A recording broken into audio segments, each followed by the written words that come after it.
So it is time to continue Diana Palmer Unleashed. This is part 4, where the white mark is. We're going to stop tonight, so let's continue on. So why was he staring at Clancy on page 131? She was fragile. It had been a couple of weeks since she had pneumonia. She still got winded easily, although she bounced back fast. Cal Hollister was still transporting her and Tad to school and work, respectively. She said Hollister was just a friend, but the man was close to her. Very close. And he wasn't. He wasn't jealous. Of course he wasn't. "Do you like the flamenco?" he asked Clancy abruptly late the next Thursday. She dropped a file folder and flushed as she bent over to pick it up, grinding her teeth at what her clumsiness betrayed. "Well, yes, I like the music. I can't dance," she blurted out, flushing. That vulnerability made him feel protective. He leaned back in his chair with his big booted feet on the desk and smiled at her, black eyes twinkling. Suppose you and Tad go to dinner with me tomorrow night, and we'll watch the dancers." "Oh my gosh," she said, thinking, her heart racing. Was that like a date? Or was he thinking of giving the kid a treat? She just stared at him, her cheeks rosy and almost glowing. Her pale silver eyes were soft. Well, I love to watch dancing," she said, flustered. "So does Tad. It's nice of you." "And you've done so much for us already," she was floundering. Page 112. "I don't do anything I don't want to," he said simply. And he smiled. Well, I'd love to go. We'd love to go," she said at once. He grinned at her. "Okay, then I'll pick you both up about 6. That okay?" She nodded. 6? "Don't dress up," he added. He scowled. "You know that I carry the gun everywhere I go, right?" he asked suddenly. "Well, yes," she said. "It won't bother you?" he persisted. She moved closer to the desk, file folders pressed to her chest. "My grandfather was a lawman," she reminded him softly. "He always wore a sidearm, and we never thought anything about it." She smiled. "My great-grandfather was a lawman, too." "A lawman," he smiled. "What sort?" She drew in a breath. It was safe to tell him. He didn't know about her family. He was a deputy United States Marshal, she said. His son, my grandfather, was a sheriff's deputy and sort of ran in the family. "Not in mine," Banks said wistfully. "I was the first. My mother was scared to death that I was going to get killed. She tried to talk me out of it, but it wasn't possible. I love what I do." She smiled. "I used to think that I'd like to go through the police academy when I first went to work for Cal Hollister." His eyebrows arched. His eyes arched. What changed your mind?" "Cal gave us a ride home one afternoon," she said very quietly, her hands folding the file folder even tighter than the memory that invaded her mind. "There was a bank robbery in progress." Page 133. Cal stopped at the scene and said for us to stay in the car. He pulled out his service revolver and walked right into the shotgun one of the perps was holding. He should have been killed. The robber actually missed. Cal didn't. She swallowed hard. "There was so much blood," she whispered, her eyes blank as she relived the incident in her mind. When Cal finally came back to drive us home, his eyes were terrible. He didn't speak the whole way. Tad and I just sat there quietly. Both of us were shaken. We'd never seen anyone killed. She stared at the wall behind Banks. "Cal said that you never got used to having to shoot somebody. It was like giving up a piece of your soul that you could never get back. He was on administrative leave for a few days and he got stinking drunk. Lieutenant Marquez went out to the ranch and talked him down." She shook her head. "After that I knew I wasn't cut out for the career in law enforcement." "But you didn't stop working for him," he said. She shook her head. "That there was a criminal case some years ago. Cal had just made lieutenant. He made investigative the case, and he offered me a job, and I owe him a lot." "A criminal case?" he prodded. She hesitated, wary of giving anything away. She'd already said too much. The phone rang. Banks made a face and answered it. He spoke to someone on the other end, and he was on his way, and he hung up. "Another kidnapping," he said. "They requested us and the FBI. I'll be late. I'll be out of the office on another case tomorrow. But you remember, I'll pick you and Tad up tomorrow at 6. Page 134. She smiled. "At 6, she agreed, and her heart lifted out of the tortured memory she relived. He pursed his lips. "Maybe I'll teach you how to dance." "Maybe you'll teach cows to fly," she countered. He was still laughing when he went out the door. Clancy was a nervous wreck at the end of the day when the cab deposited her and Tad at home. "What's wrong with you?" Tad asked when they were inside the home. Mr. Banks wants to take us out to eat at the Fernando's at the Flamenco restaurant tomorrow night. He does? Tad was all eyes. What did you say? You said yes, right? She laughed with his enthusiasm. I said yes. Whoopee! He exclaimed. Tacos and enchiladas and flan. Leave it to you to think of the food first, she teased. Well, that's nice, too. You going dancing with Mr. Banks? She flushed. I might. He grinned. Page 135. He grinned. I like Mr. Banks, he said. It's really nice of him to take us out. Cal goes there to eat most Friday nights, she commented. We'll probably see him, too. I like Cal a lot, Tad said. He looked up at her. Clancy, when is Morris coming back? She drew in a breath, worried and unable to hide it. Cal said he's getting an early release, she said, grimacing as she told him. He lost a shade of color, but his chin went up. Do you know when? He asked sadly. No, I do not know when.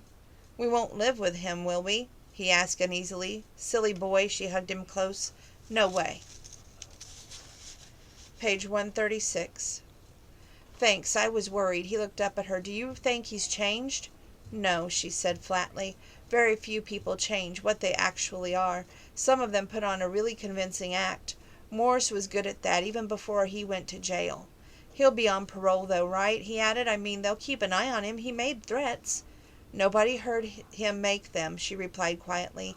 It's only gossip that he threatened the man who is running for a district attorney. It's only gossip he threatened me because I sent him to jail. She bit her lower lip. He wrote me that nice letter after your father died. He thanked me for all I did for Ben. I still don't trust him. Neither do I, Tad, she replied. He ran a bad crowd before he was sentenced, and they were still sitting around. Granddaddy, though, thought that he was dealing drugs as well as using them. He said he was going to prove it. She hesitated because that secret she never shared with Dad. The boy looked up at her with sad eyes. I thought there might be a reason that Morris would want to hurt him. She nodded. There was. I didn't tell you before, and I'm sorry. It's okay. She pushed back an unruly lock of hair. I'm sorry our apartment hunting didn't do us any good. We'll try again Monday, okay? Cal would let us live with him, Tad said. I know he would, but I don't want to get dependent upon other people, she told him. It's never wise to do that. We have to try and take care of ourselves. Page 137. It's you who's doing most of the taking care of us, Tad pointed out. She smiled. I'm pretty good at it. Yeah? She teased. Really good, he agreed. He looked around at their meager furnishings. We don't have much, well, except for your guitar, he added, which Morris would smash in a fit of anger if he had the opportunity. She set her lips firmly. And I'm taking it over to Martin's when we go to the church day after tomorrow. They'll keep it for me just in case we have to pick it up and leave in a hurry. His heart jumped. Where would we go? He asked worriedly. There's a nice homeless shelter, she said with wounded pride. It isn't much, but it has a good reputation, and I've already talked to the woman who runs it, just in case. She bit her lower lip. I don't make enough money for a really good apartment, not yet. That's why I was thinking about the military. Tag, what do I want to call him? Tad hugged her close. No way you are going to go and get shot trying to take care of me, he said firmly. We'll live on the streets if we have to. I can't lose you too, Clancy. I've lost everybody else. Me too, she said with a sigh. She hugged him back. We'll do whatever we have to do. If we have to go to that shelter, Cal won't like it. Cal won't know, she returned. It's closer than the house to your school and my work. She drew back a forced smile. Not so far to walk, she added. He grimaced. I guess. I wish I was a better provider, she began. Page 138. You just hush, Tad told her. You're the best sister in the whole world, and I wouldn't trade you for the world's. She flushed a little. Thanks. He grinned up at her. You're welcome. Outside, a big SUV just pulled up in front of the walk. Clancy's heart jumped. She told herself, and not for the first time, that this wasn't a good idea. She and Banks worked together. It was dangerous in more ways than one to get involved with a coworker. There was probably a regulation somewhere about it. Banks was thinking something similar. This had seemed like a good idea at the time, taking the kids out for a meal and some good music at a family restaurant. But he was getting cold feet. Clancy was a coworker. He shouldn't have made the invitation in the first place. He rapped on the door and Clancy opened it. He just stared at her. She wasn't really pretty, but she had a nice figure and a pretty mouth. She was abrasive, but yet she had a sweet nature. "This is probably a bad idea," he began. "I was just thinking the same thing," she blurted out. "Maybe we should—" "Mr. Banks," Tad exclaimed, running down the hall from the room, pulling on his jacket as he came. "Gosh, this is so nice of you. I love flan." Banks laughed in spite of his misgivings. "I have to admit, so do I," he replied. Clancy was noticing the blue chambray shirt that covered his broad, muscular chest, the way his slacks to his hard legs, his wearing hand tools, tan boots that matched the belt that his service revolver is in its holster, and one of the handled weapons was famous for the Cinco Peso design of the Texas Ranger. "That looks so cool," Tad remarked. Tad remarked, staring at the automatic pistol in its holster. "What, the gun?" Banks asked. Tad chuckled. "No, the star." "It's a new gun. I had the hand modified," Banks told him. "It looks nice," Tad said. He just studied Banks. "Have you ever had to shoot anybody?" Banks solemnly. "Not often, though." He nodded solemnly. "Not often, though." "Clancy can't really shoot a pistol," Tad said solemnly. "Cal tried to teach her, but he just said she was hopeless." "My hands aren't strong enough," she replied with a laugh. "I couldn't even cock the darn thing." "Wheel guns don't require cocking," Banks pointed out. She glared at him. "I'm not a sissy wheel gun when everybody who works in law enforcement carries a cannon." Banks' eyebrows arched under his creamy Stetson. "I don't carry a cannon." "Those things sound like a cannon going off," she pointed out. "No wonder you guys have to wear earplugs on the firing range." Banks chuckled. "Half the old-timers were deaf from the noise. Modern accessories reduce the damage." "Good thing," Clancy said with a nod. Banks put them in the big SUV, climbed in beside them. "I don't know about you two, but I'm starving." "I could eat a horse!" Tad exclaimed. That was page 138 and 139. Moving to page 140. "I'll tell them," Banks said with a grin. Tad blushed. Then he laughed. Clancy listened to the two of them talk without saying much. She kept thinking about the treats Morris had made. Or the threats. The treats, yeah. Threats that Morris had made. Banks didn't know much about her family, but about her dangerous stepbrother. Somehow she was going to have to find the courage to come clean about it before he found out the hard way. She didn't want him to think that she lied about it, or worse, even covered it up. She'd done those things, of course. She couldn't afford to lose her job. Banks was in many ways by-the-book lawman. He could bend the rules when he needed to, but he never broke them. He wouldn't like having to find out from somebody else what Clancy didn't trust him enough to tell him. Besides that, he was investigating her grandfather's disappearance, and he didn't even know a thing about the man except the sketchy information in the old case files. She could tell him many things that might help him find the truth. "You're quiet," Banks remarked to her and when he pulled into a space in the restaurant parking lot. "I'm enjoying the ride," she lied, forcing a smile. "I'm used to walking everywhere." "It's raining," Tad exclaimed. Banks glanced at Clancy. "Think she'll melt?" he wondered aloud with twinkling eyes. Clancy glared at him. "I will not," she exclaimed. "I don't even own a pointy black hat." Tad grinned. "And we live in the wrong state," he pointed out. "That was Kansas, not Texas." "Exactly," Clancy said smugly. Page 141. Banks chuckled. Before they married, Wolf Patterson used to accuse Sarah Brandon of having flying monkeys. "Do they live in San Antonio?" Clancy asked as they got into the SUV, or got out of the SUV. They alternate between his Jacobs County ranch and the Wyoming ranch Sarah owns jointly with her brother Gabriel, he said. "He used to be with the FBI, but most recently he was a mirror." "A who?" she asked, dashing for an awning with her little brother and Banks before the rain soaked her jacket. "A mirror, a professional soldier," he explained. "Oh," she said, nodding. "That's like the sellsword in the Game of Thrones, right?" His eyebrows arched. "You watch it?" She flushed. "Oh, no, I just got the books from the library and read them. One of my coworkers watched it on cable and said it was really, well, explicit." "I couldn't watch a show like that, not with Tad around," she added. Plus, she couldn't afford anything except basic cable. No pay-per-view channels at all. but she wasn't telling him that. He pursed his lips. He was a fan of the series as well, but he understood what she was saying. The language and adult situations in the television program were not suitable for a small boy. We can't afford cable anyway, though, so it doesn't matter, Tad laughed, while Clancy cringed inside at the blow to her pride. We watch movies on this old DVD player we have. Granddaddy loved movies, and he had almost had every Western movie ever made. Clancy gave him a look that silenced him abruptly. We don't watch much television anyway, she said. Page 142.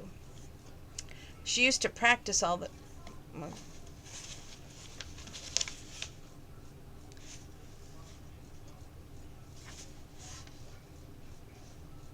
She used to practice all the time, Tad sighed. Not so much lately. Practice what? Banks asked as he opened the door for them. Guitar, Tad said. She plays guitar. Well, Banks said softly as she passed him. She didn't look up. If she had, she'd have seen a whimsical smile on his chiseled mouth. This is so good, Tad said, closing his eyes as he munched on the enchilada. Yes, it is, Banks sipped the strong cinnamon-flavored coffee the restaurant was famous for. I've never tasted coffee like this, Clancy said, sipping it with the obvious enjoyment. They make it like this in Mexico, he told her with a smile. I was on a case there early this year. I had to fly down to Cancun. I've read about it, Clancy told him. They have books on the beautiful colored prints. Her expression was dreamy. It must be a fascinating place with all the ruins. It is. I made time to walk around the Chichen Itza. It's one of the oldest Mayan ruins. The ball court and the pyramid are still standing after all the centuries, including an observatory. She nodded. There was a brilliant civilization before they disappeared. Nobody seemed to know why they vanished. Climate, most likely. There were cycles of drought and flooding. They were evidence of violent fluctuation in temperature in the ice cores of the Antarctic. That was page 142. Here comes 143. They say climate change is because of human civilization, she said. Were there factories 12,000 years ago when the ice caps melted, he wondered aloud, and his twinkling black eyes met Clancy's pale silver ones. Her heart jumped. She stared back hopelessly. What had he been saying? Something about ice cores in the Antarctic? Climate change goes back 100,000 of years, he continued. There are cycles long before men built cities. Drought decimated ancient civilizations that put an end to many of them. How do you know so much about that? She asked. I minored in anthropology in college, he said simply. It was one of my favorite subjects. We spent a lot of time digging up things. Oh, I didn't know you went to college. I had an undergraduate degree in criminal justice, he said.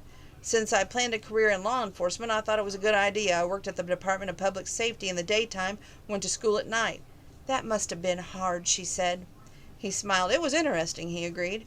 I've often wondered. She stopped mid-sentence and looked up. Cal Hollister had just walked in and was seated on the other side of the restaurant. Banks saw him at the same time that Clancy did, and his black eyes glittered. He had a sudden mean urge to go over and throw Hollister through a nice picture window beside the booth in which he was seated. Oh, page 144. Cal's here, Tad remarked with a grin. Clancy smiled. Yes, he likes the flamenco dancers, she said.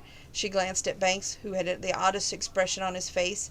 He's a wonderful dancer. Sadly, he could never manage to teach me. I have 2 left feet, she confessed sheepishly. Can you dance, Mr. Banks? Tad wondered aloud. Banks chuckled. Yes, I can. You should teach her, Tad suggested, nodding toward his sister. She can't even do a 2-step. I could if I wanted to, she told her little brother stubbornly. I just don't want to give other women an inferior complex with my fancy footwork, that's all. Banks laughed softly. He couldn't remember a woman who made him laugh so often. Grace had been somber like Mike Johns. In fact, so had Banks in recent years. He was more taciturn than outgoing. He hadn't realized that was an influence Clancy had on him. He was surprised. It was surprising. On page 145. Cal can do the tango, Tad said, staring over at Cal, who was sitting all alone. Doesn't he date anybody? Banks said curtly. No, Clancy said. He really is a loner. I don't think he likes women very much, actually. He seems to like you, Banks said, with a bite in his deep voice. Clancy looked at him, surprised. Of course he likes me. I'm his kid sister. Well, adopted, sort of. she clarified. Me and Tad, he's way older than me, she added, flustered at Banks' somber expression. He scowled. He's 35, he said. She just stared at him, uncomprehending. That's not way older than you. It's 12 years, she pointed out. Still at sea. He scowled, his black eyes averted. Hollister wasn't much older than his own 32 years, but Clancy thought of the older man as much too old to interest her. Did she feel that way about any other man on the wrong side of 30? It wouldn't matter anyway, she added, fumbling with her water glass, while her little brother stared raptly at a man playing the guitar, while a woman in a beautiful red and black flamenco dress stomped her feet to the Spanish music while the dance band rested. I have too many obligations. She said it softly so that Tad didn't hear her. He wasn't an obligation. She loved him to distraction. She smiled at him. Her eyes were soft and loving. Banks drew in a breath as the waitress stopped by their table to see if he wanted dessert. Yes, Tad said at once, diverted. He grinned. Flan! Make that 3, Banks said with an added smile. Page 146. The waitress jotted it down and nodded and went to fetch it. They have great desserts here, Tad piped up. They do indeed, she murmured. The dancer and the guitarist finished, and the crowd applauded. The master of ceremonies announced that the band was taking a brief break, but would be back shortly to provide the music for dancing. They're so good, Clancy said, indicating the couple. Cal said that they'd been married for over... She stopped because the guitarist was coming over toward them, smiling. You guys are great, Tad enthused. The man, tall and dignified, very Latin, made him bow. Mille gracias, he said softly. De nada, Tad returned, grinning. The guitarist pulled out a chair and handed Clancy the guitar. Your friend, the police captain over there, he indicated Cal, says you play like an angel. May I presume upon you? She flushed scarlet, although nobody nearby was paying them any attention. Well, go on, Banks said gently. She drew in a breath sideways and gently took the guitar that the man offered. It's exquisite, she whispered, running her long fingers down the sounding board onto the frets. It belonged to my father, the guitarist said. He was magnificent. She smiled. I'm not magnificent, she said shyly, but I do love to play. He extended a hand. Palm up, please. She drew in a breath, drew the guitar close, and began to play Ricardo de la Alhambra by Francisco Tiaga, one of the most beautiful pieces of the guitar ever written. Banks had been expecting something western or country and nothing fancy. A lot of people play guitar a standard sort of way, but when Clancy's long fingers touched those strings, the sound produced was incredible. He just stared at her, his lips faintly open on a breath of surprise. Her eyes were closed as she played. Her fingers moved faultlessly along the frets, her other hand delicately strumming the nylon strings with long fingernails that acted as a pick. She didn't even notice that Bank wasn't the only person drinking in the performance. Diners at the nearby tables had stopped eating to listen. She finished, the last chord dying away to add an odd, profound silence. She opened her eyes to a sudden burst of applause from the people around her. She flushed like a beet and laughed softly, bowing her head at the others in gratitude. She handed back the guitar. The man just shook his head, still smiling. A rare gift, young lady, he said gently. Were you taught? She nodded. My grandfather played. I still have his guitar. He taught me to play when I was in grammar school. Well, if you ever need a job, you can come in here and work for us, he chuckled. She grinned. Thanks, but it's much too embarrassing to play for other people, she added, still red-faced, as she glanced shyly around her. You could play professionally, Banks said quietly. You really are talented. That was 146, 147. Here comes 148. Thanks, but I do it just for my own amusement. Mostly when I'm worried or sad, it calms me. He nodded as if he understood. Cal Hollister stopped by their table on his way out. You told him, she accused. He shrugged his hands in his pockets. People who can play like that should play. I'll get even, she said with a wicked grin. I superglued my hood shut, he said blithely. She burst out laughing while Banks sat there frowning at the byplay. She knows how to take out a rotor, he told the Texas Ranger. I couldn't figure out why the hell my old ranch truck wouldn't start up. My car was in the shop, so I'd driven the truck to work. I started to go home, and the truck wouldn't crank. I was cussing, and Clancy was standing at the back door of the building laughing her head off. He glared at her. I didn't even make a sarcastic comment. I just said you needed to learn to change the cartridges in the printer before we all got fired. The police commissioner himself sent us a note about the faded documents we were forwarding to him. Wasn't my fault, she said haughtily. It was a stupid printer. Well, it was, but no printer is going to work without having its ink cartridges changed periodically. He tried to shoot ours, she indicated Banks. It wouldn't work, he replied defensively. She dropped ours accidentally, Cal sighed. He glared at her 3 times in a row. My hand slipped, she said, and when the stupid thing couldn't be fixed, we got a new one that worked just fine and did a much better job. Besides that, you could actually get the cartridges in without using bad words. She knows a lot of bad words, Tad interrupted. She glared at him. Bad Spanish words that you are not supposed to understand. My best friend is from Guatemala, he returned, and he taught me all of them. She flushed. Corrupting an innocent child, Cal said, clicking his tongue. For shame. If you arrest her, can I put the handcuffs on? Tad asked with a grin. Bad idea, Banks told Cal. You'll put her in a holding cell for 2 winos, and a prostitute will try to overpower a jailer to get away from her. Cal chuckled at Clancy's look of indignation. He glanced at his watch. Well, time for me to go home. Have a good evening.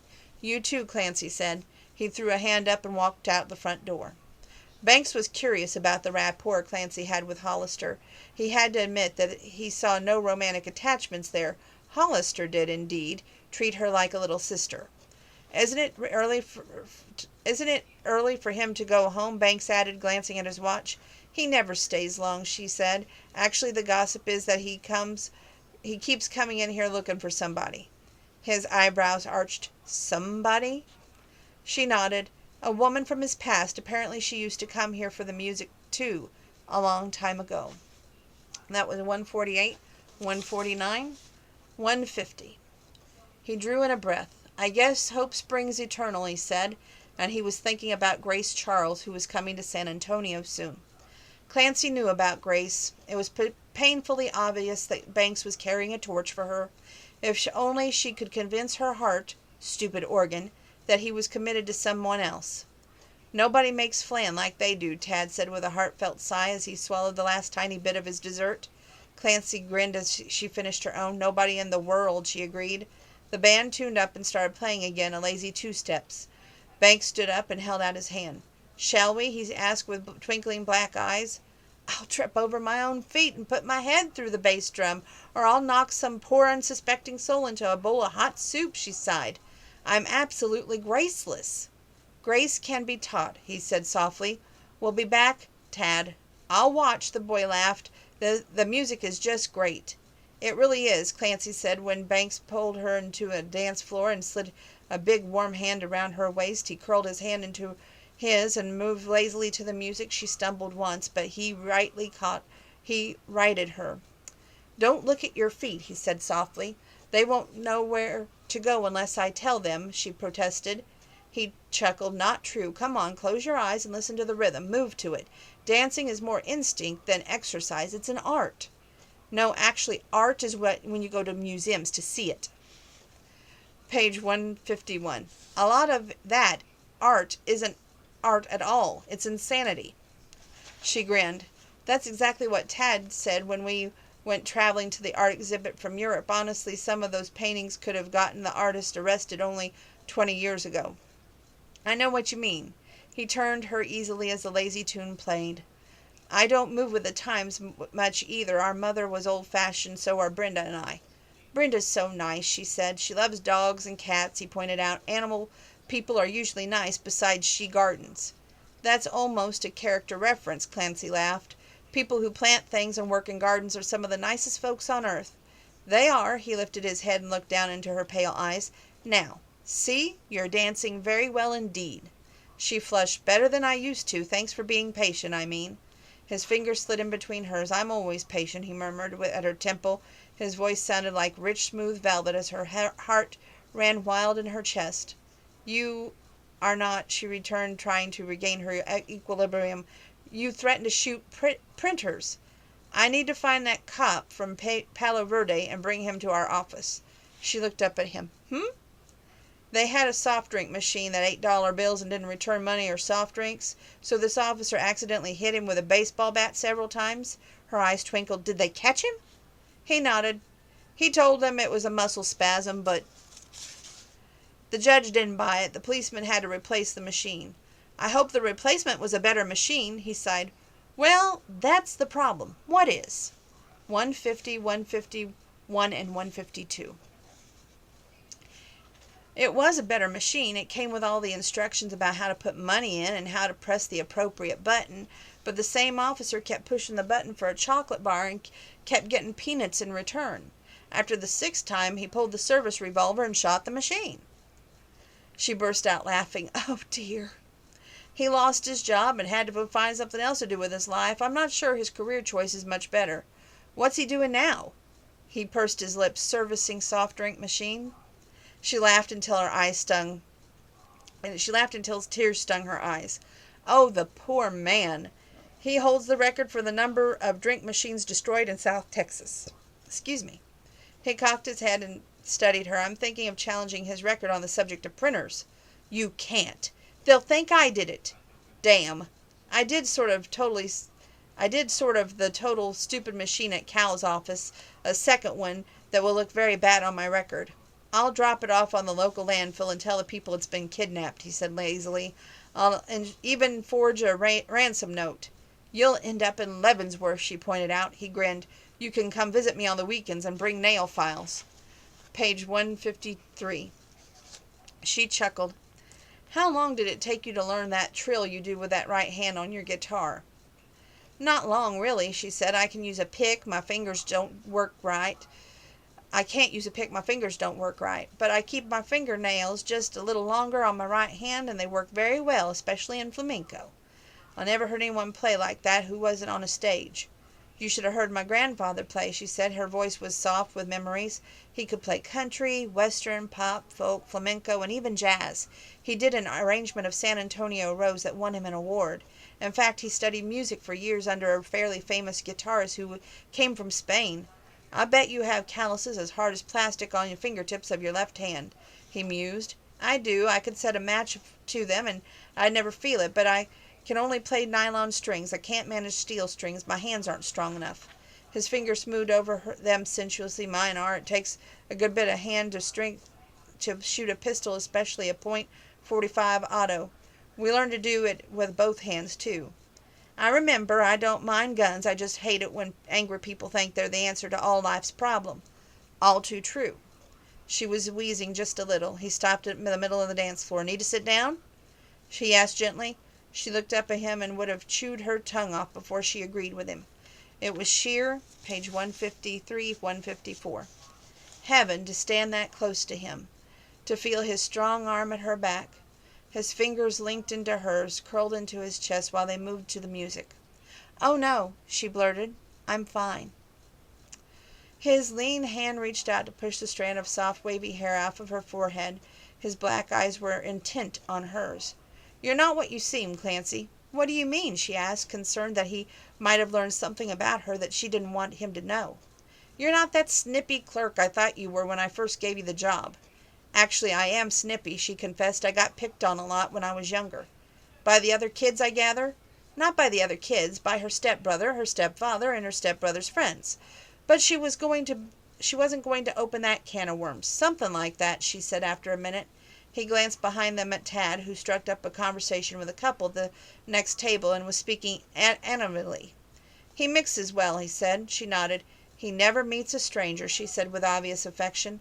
I'm just the opposite. I had to learn to bluff when I went to work for Cal. I'm not used to people, and I don't mix well. I'm an introvert. So am I, he replied, smiling at her surprise. We're taught to put people at ease during questioning, to behave in a professional manner, but I had to work at sounding pleasant and interesting. I just wanted to chase the bad guys. Page 155. I love detective shows, she said, especially Sherlock Holmes. He laughed. I grew up watching them. I think it had something to do with why I chose the life in law enforcement. I like solving crimes, too. There are all these books about Locard's exchange principle and how you can take just a seed and find out where a perp was from, she said excitedly. You read true crimes, he guessed. Oh, yes, I love forensics. You should have studied it. She made a face. I really wanted to when I was 12. What happened? Well, there was this vet. He had a book on pathology he was going to lend me, so he took it back to his office to get it. She sighed. He was like an octopus. I made an excuse and got out. When I told Mama, we never went back there again. His black eyes flashed. 12 years old, he said gruffly. Damn him. He left town years ago. I understand there was at least one death threat. He searched her pale silver eyes. You don't really like being touched by men, he said. She looked up at him with vulnerable pale eyes. I had a sort of a bad experience in my teens after the overbearing vet. What was it? She hesitated. He brushed the knuckles over her soft mouth, staring at it intently. Tell me. Page 156, 157. There was this boy, she said, choosing her words carefully. He hit a relative of mine, and I rushed in to save him. She swallowed. I got 2 broken ribs. My friend got a concussion. What happened to the boy? He asked curtly. He was arrested and prosecuted, and he went to jail. He stopped dancing and stared down at her. For how long? He's still there, she said. She could admit that it was her stepbrother. He won't get out for a long time, they say. She lied with a smile. I should hope not. He touched her with a rounded chin gently. Your life has been no bed of roses, has it? Everybody has problems, she said easily. She smiled. Mine are no worse than anyone else's. There it was again, he murmured. What is? She asked, curious.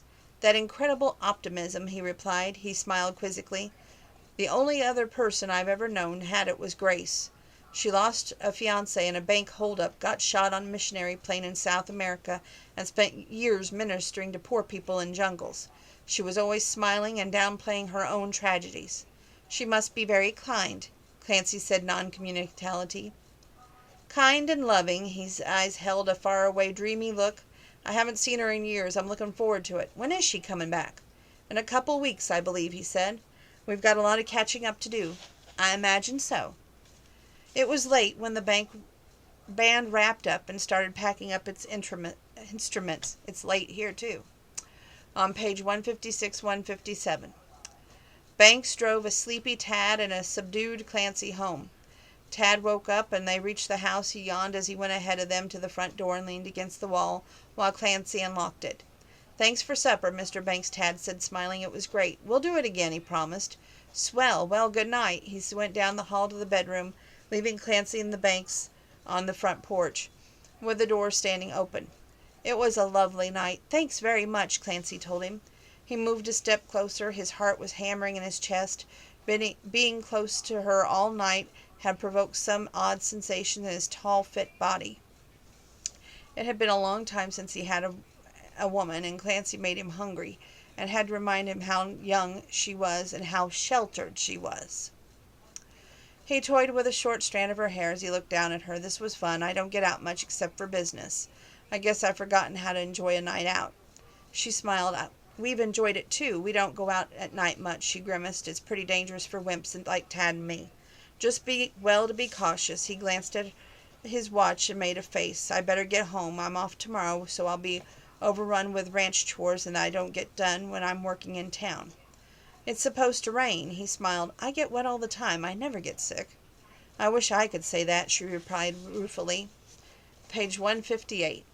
He stepped closer, watching her blouse move with her breathing. This was wrong. It was a bad idea. It was a very, very bad idea. Even as he thought it, he pulled her close, bent his head to hers. She grasped his arms, her nails biting in. This was all new territory, and she wasn't sure about it. Just relax, he whispered, as his mouth hovered over hers. We'll start out as novices. And that's where we stop tonight. I know, always leave you wanting more. So we will be back for another book review, I hope, tomorrow night. I do work, but there is nobody, hopefully knocking on wood here, coming to work on anything tomorrow.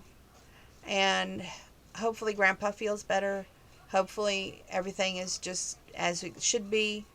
And we'll go from there. So see you all tomorrow night. Make sure that you're keeping your social distance.